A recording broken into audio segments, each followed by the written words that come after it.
Welcome back. Recent research indicates a significant rise in the contribution of older workers to the labor force. With approximately 11 million individuals, the older workforce has nearly quadrupled in size over the past 4 decades. Professionals in their 50s, 60s, and 70s encounter distinct challenges such as age bias and discrimination, which can hinder their job prospects and career advancements. Here now is the VP of Financial Resilience Programming at AARP, Carly Roszkowski. Carly, thank you so much for joining us today.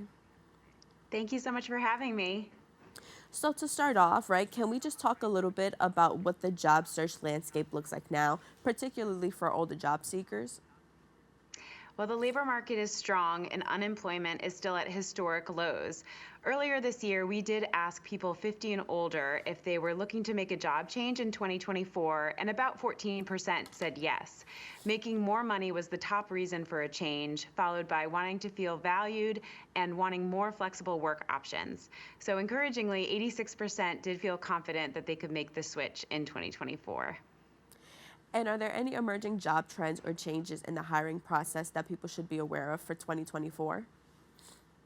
Well, many older job seekers, 50 and older, feel that age discrimination can hurt their chances of getting a new job or advancing in their career. New AARP research shows 64% of workers 50 and older believe that they've faced age discrimination in the workplace today. So we want to ensure that older workers' resume highlights their skills and not their age. We recommend having a resume 2 pages or less and making sure you highlight your most recent and relevant experience. While you want to include credentials, you don't have to include graduation dates. Don't include your street address. Including that full mailing address is an outdated practice. And if you're holding on to an AOL or Hotmail email account, switch to a more modern service like Gmail. And a best practice for not only older job seekers, but for all job seekers is to bot-proof your resume. Organizations are using these AI tools or bots to do an initial screening and eliminate resumes before they're even seen by an actual human being. So to get past that initial screening, make sure you're using industry-specific terms or specific keywords from job listings that you're interested in. You know, I think that's a really interesting point that you bring up about kind of these bots and eliminating your resume beforehand, because that's something that we're seeing so much now in the job trend, whether it's older individuals or younger individuals. So can you tell us what are some things, aside from industry key terms, that could get your resume eliminated? Maybe like a double column resume. What are some of those things? Well, networking is key. So talking to friends, loved ones, neighbors, former coworkers about that you're looking for new job opportunities and get their suggestions. And sometimes it's having a contact at an organization that might get you past that initial screening. And if you're not on LinkedIn, getting on LinkedIn can help your chances to be seen by recruiters and employers, making sure that you have a profile picture and making sure that you're filling out that skills section. LinkedIn members that have 5 skills listed are 27 times more likely to be discovered by recruiters. You can also join groups on LinkedIn, and those provide excellent in-person and virtual networking opportunities. I think that's amazing. And so, are there any other specific strategies or approaches that have been proven effective for older professionals specifically? Well, we have an initiative here at AARP called our Employer Pledge program that recognizes older workers, and thousands of companies have signed the pledge and are committed to an age-inclusive environment. So given that employers' need for talent, especially in a tight labor market, it does make good business sense to hire older, experienced workers. And research shows that 77% of all workers value their older colleagues for the skills and experience that they bring to the job. And are there any potential tips that you have for job seekers to overcome the potential age bias during the application process?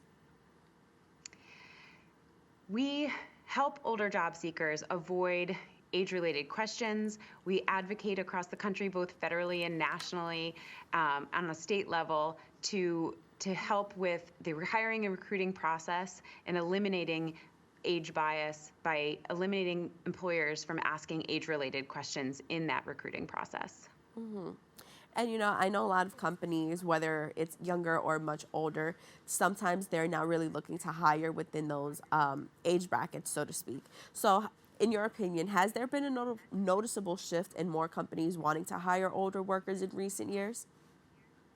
We have seen an increased interest nationally with employers looking for older workers and looking to hire them.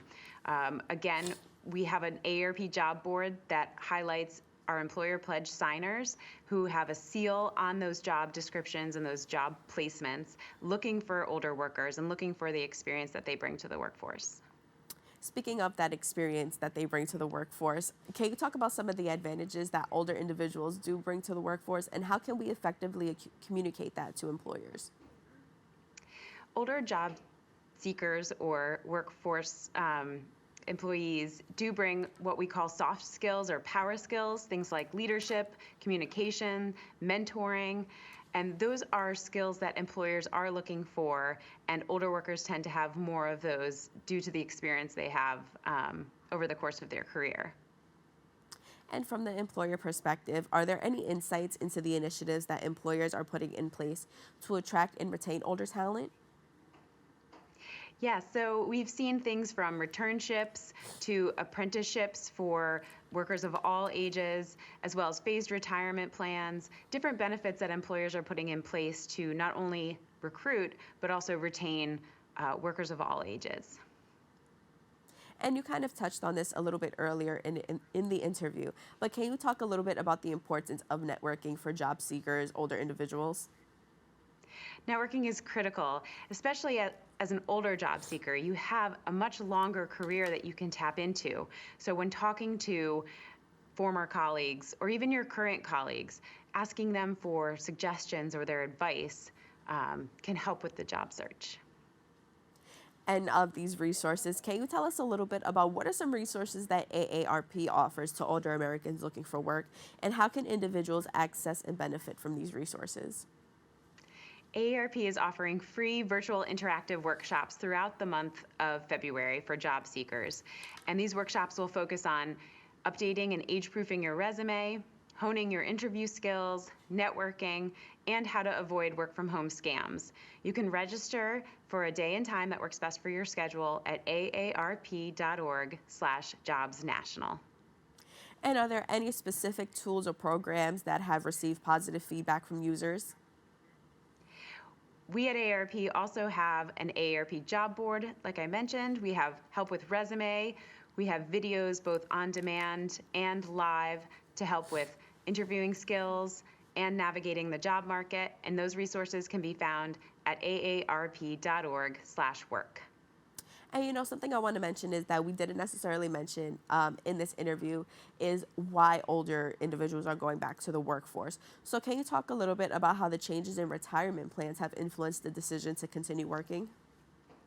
Sure, there's many reasons that an older person might go back into the workforce. Making money or needing more retirement savings is the top reason, but also people still want to be challenged. They want to be in a social environment. They have more left to give in their career. So we're seeing a whole host of changes. The financial reasons are usually first and foremost. Absolutely. And what are some other free resources that AARP may offer to older Americans looking for work? We have a whole host of content and articles on aarp.org. We also have our Skills Builder for Work platform, which is hundreds of upskilling and reskilling courses, everything from digital marketing to helping you start your own business. Those are all you can find on aarp.org/work. And what advice do you have for older individuals who want to go back into the workforce but kind of don't know where to begin? Come to AARP and check out all the free resources and content that we have available. Make sure you're networking and using your vast career level of coworkers that you've experienced throughout your career, as well as remaining confident. Well, Carly, that's a great place to leave it. Thank you so much for joining us today. Thanks so much for having me. For more information, you can visit the website at aarp.org/work. Don't go anywhere. We'll be back with more Open right after this.